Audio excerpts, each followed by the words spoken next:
This is the Good Fire Podcast. Stories of Indigenous fire stewardship, cultural and social empowerment, and environmental integrity. Hey folks, welcome back once again. Teaser number 2. We'll call it a teaser. We've got some information in here for you, but it's a teaser as well. So, we've been getting a lot of emails regarding people finding good fire, learning about cultural burning, learning about Indigenous fire stewardship, and wanting to get involved somehow or to support it in one way or another. And it's hard for us to get back to everybody. So if we didn't get back to you, we apologize. We're trying, but it's a lot. And so we thought we'd release an episode, a short little episode, just explaining the steps you can take to try and get involved in one way or another. So take it away, Amy. How can folks get involved or support it in one way or another? Yeah, awesome. So I think thanks to everyone who has emailed or asked questions. I mean, one of the main issues with Indigenous fire is that there's so few of us in this space. So we tend to get really overloaded really fast, and it makes it really difficult to kind of respond all the time with really good advice on what people can do to kind of get involved in cultural burning. And especially too, it's always hard because of different jurisdictions, right? Like what we might do in Canada or in Alberta, where I'm from, is something probably totally different than what you might need to do in Colorado or, Australia or something to support good fire on the ground. So I think like the biggest thing too is that many Indigenous nations are also at max capacity in this area, dealing with and recovering from wildfires. So, also it's best not to just flood them with requests and asking about fire. I think like the best things that can be done. So if you're a non-Indigenous listener of this podcast, I think it's really important to recognize just the expertise that's involved in putting cultural burning back on the ground. And I mean, for Indigenous people too, it's very important to know this. It's not something, that you can just listen to the podcast and then, just go and light some stuff up, right? That's like not what we want to see. People who are skilled in cultural burning, have been doing it for a long time or learning about it for a long time. And there's different techniques that are involved. And even myself, like I would say that I'm a very basic learner in this area. Like on paper, I think I'm, think I know a lot. But when I go out in the field and like try to, light up a meadow or things, there's always things that I'm learning. And like just the other day, I was lighting up in front of my house, and I was mad at myself because there was just a little spruce tree there and I didn't really do enough. I thought it would be well protected enough by some of the snow that was there, but the flame lengths got a little high and kind of scorched some of it. So we think it's probably going to die. And so I was frustrated with myself about that one. But it is a learning thing, but the important thing is learning about it safely. And so there are ways that you can do that. So especially in the States, there are prescribed fire councils that are in many jurisdictions that you can reach out to, where there are people who are knowledgeable there about fire, about prescribed fire, some about cultural fire. And if they're not knowledgeable about cultural fire, that's a good place to really pressure and say, well, why aren't Indigenous people involved in this fire council? Why aren't we supporting them to get good fire back on the ground? And I think that those are really some of the best places to start. Or your regional fire management office. You can send an email to somebody there and ask about, are you using fire on the ground? There's also prescribed fire training exchanges that happen in many jurisdictions where you can apply to go on one of those. So they're sometimes called TREX programs. So TREX. You can Google that and maybe find one in your local area where you can go out and learn about fire and how to put fire. It's because of all the jurisdictional complexities right now, it's really difficult to be able to burn. And I think like Bill Tripp on Twitter talks about it a bit, is, that in some Indigenous people have been working on this for their lives. And all that it will take is one or two bad fires that aren't done properly that will wreck everything for the rest of us. So that's why it's really important to seek out that expertise. in fire. So those are some examples. In Canada, it's a bit harder because we don't have the prescribed fire councils. There is a new one called the Canadian Prairie Prescribed Fire Council, that you could contact, or you can contact kind of your local region, or your local treaty office or something like that. But again, we're really in the initial stages. And sometimes maybe even the most helpful thing you can do is email your local politician and just put some pressure on, why aren't Indigenous people involved in fire here? If they aren't. Yeah. Just help with the voice. Yeah. That makes sense. Absolutely. Yeah. I think eventually the goal is for many, many people to be out on the land burning. But unfortunately, especially in Canada, that knowledge base just isn't there. I mean, myself included. We need to go through training. And right now, those training opportunities don't exist. So we're forming in Canada a National Indigenous Fire Working Group that will hopefully begin to address some of these challenges where people can kind of reach out. And there's also a lot of books online you can read. There's a ton of videos, actually, the Fire Sticks Alliance webpage, the Crook Nation. There's just so many good online resources as well to learn about this. So I really encourage, especially if you're in the States, the Prescribed Fire Council checks in. If you're in Australia, obviously the Fire Sticks Alliance is a great place to start for getting information about fire. And I know Vanessa, who is on season 1 with us, she's now working for the government of New South Wales as their prescribed fire coordinator, or their cultural fire coordinator. So, I'm not sure what program Vanessa's building there, but I'm sure it's going to be amazing and could be another place where people can really get involved. Yeah, absolutely. Hopefully that wasn't too rambling. I know people want an easy answer, Well, there's no easy answer. Yeah, but people feel so passionate about this. And I mean, I do too. I look at the landscape around and, know that we need to do something different.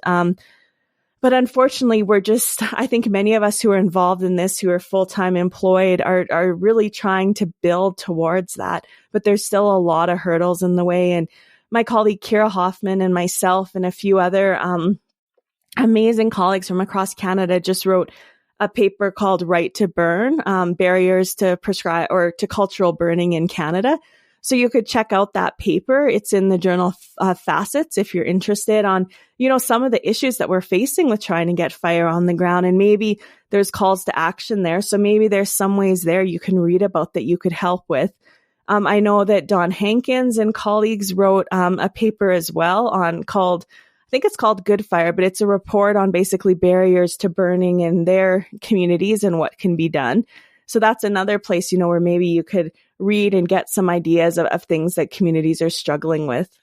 Mm-hmm. Absolutely. No, very, very, I think that's all very helpful. You were talking about people want an easy answer, but it's funny how complex things tend to not have easy answers. I know. I wish that I could just say, call up your, look up whose land you're on, contact the local nation there and, go out on a fire with them. But yeah, it's not that easy. Many nations aren't burning yet. They want to burn, but they're restricted from doing it. The knowledge, we need to have training where we can learn from our fire keepers within our own nations about using fire on the ground, because colonization's really wiped out a lot of that knowledge from us. What about I might have to cut this part out because I don't know if we have clearance to do this. But what about Ron Good? Because Ron Good's going to be on the podcast. He's someone we recorded with, and it sounded like he does do cultural fire excursions or training with people. Maybe you can provide some context to that. Is that an option for people? Yeah. So I think, there's different fire keepers that have, fire camps basically where people can come out and listen.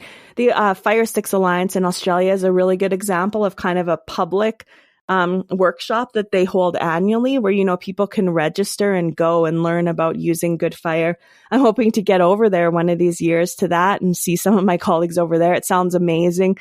With the Canada Wildland Fire Conference coming up in Edmonton in October, we're going to have a workshop there about cultural fire where people can come. I think with Ron, we haven't aired that episode yet, but he talks about how many people he has constantly coming to him and, how he can't kind of train them all But I No. think, there might be local, different groups and areas, that might be burning. I think a really good place to start is on social media, and start, especially on Twitter. There's a huge group of Indigenous fire practitioners on there that are very active. There you go.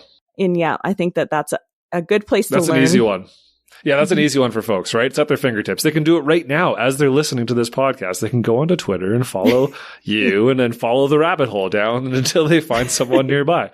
Perfect. Yes. Yeah. I don't think anyone can complain about all that information. You just gave them a million different options, or at least 10 different options. Yeah. For being supportive and helping. So yeah, I was just going to say, my biggest thing is don't just think because you listen to this podcast that now, we're experts in burning. This is a start, I think, of, a discussion about fire, but it's just like, what they say, like book learning is not the same as actual out on the ground learning. And that's where I'm trying to build capacity for myself at the moment too. There's knowledge and then there's wisdom. Yeah. Yes, yeah. Being able to apply that knowledge in some way or another, for sure. Well, thanks a lot, Amy. I think that clears it up. Besides that, all we have left is we got a little teaser, an actual little teaser from our very first episode of Good Fire Season 2 for y'all to listen to and enjoy with Byami Williamson, who is, by the way, incredible. So enjoy that. Yeah, his episode is great. Yeah, so good, so good. Mm-hmm. So other than that, we still don't have technically a release date yet, but we're getting close. We're getting close. We still have 2 more episodes to record, and we're edging to a near end. But hopefully by the beginning of June, you'll be seeing these episodes come out. That is the game plan. Yeah. Well, one thing is about the capacity thing is there's some guests that we want to have on who are just so busy. And right now is the burn window and they're out burning and trying to work. Yeah. So it does make it difficult. But we wanted to say too, so this for season 2, we're kind of going with a bit of a new theme. So, it is still the Good Fire podcast, but we're going to on social media and other things use the hashtag #FireBack. So if you want, you can follow that. We also have a new art piece associated with this season that'll be at the kind of the front of all of our different episodes as well. And we'll share it on social media and other things to really get everybody thinking about fire back. Indigenous communities have this thing we always say called land back. That many communities use. So this is kind of just our take on it, fire back, land back, basically sovereignty and autonomy back over our territories. So so check out that. We'll probably release it on social media, the art piece there, and you can find it, give us your comments. And I think we're going to go to Byami right away too. Yeah, and maybe we should point out that you do all of the beadwork. The original Good Fire emblem is you, and then this Fire Back one is your beadwork as well. So, really, really cool. Incredible. I didn't know people could do that with beads, so good work. This one's an embroidery piece. So it's, for me, it's just something I love to do. And it's weird. I get ideas in my head of things. And I think I got this actually when we were recording, whatever. Filming, we sound like we're movie stars. Thankfully not. I know. Recording one of the first episodes, I think, and just started thinking about, fire back, what it means, what it would look like. And kind of came up with this idea. So I'm excited to share it out there. But we'll still keep kind of the main logo so that it's easy to find the podcast. But so awesome. Thanks, everyone, for listening to this quick little teaser. Here's Byami, and we'll see you in about a month with the opening of the season. Again, no exact date, but it's coming. So stay tuned. Thanks a lot.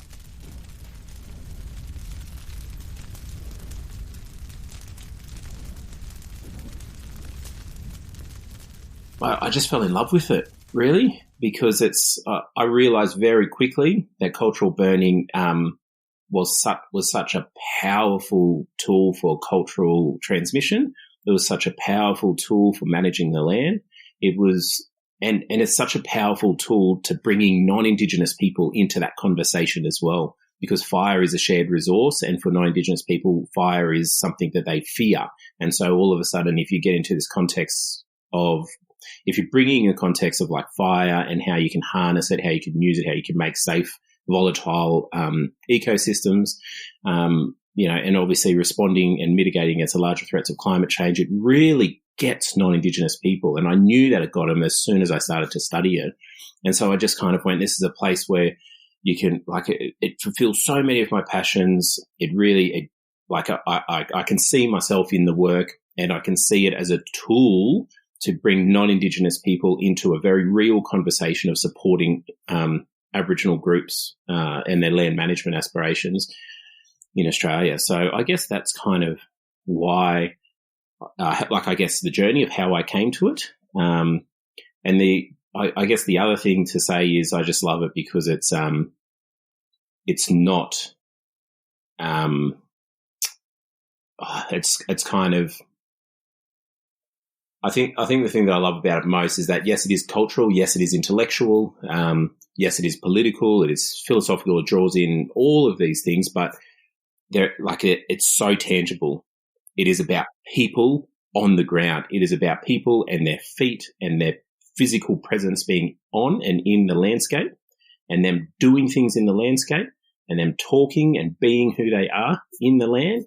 And I just love that there's nothing, that it's completely practical. You can reach it, you can touch it, you can see it, you can taste it, you can be it.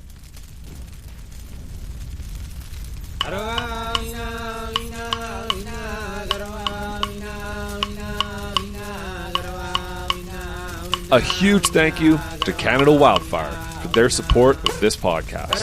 As well, we would like to thank the Fighting Gunditjmara for allowing us to share their fire song Ween as the official song of Good Fire Podcast.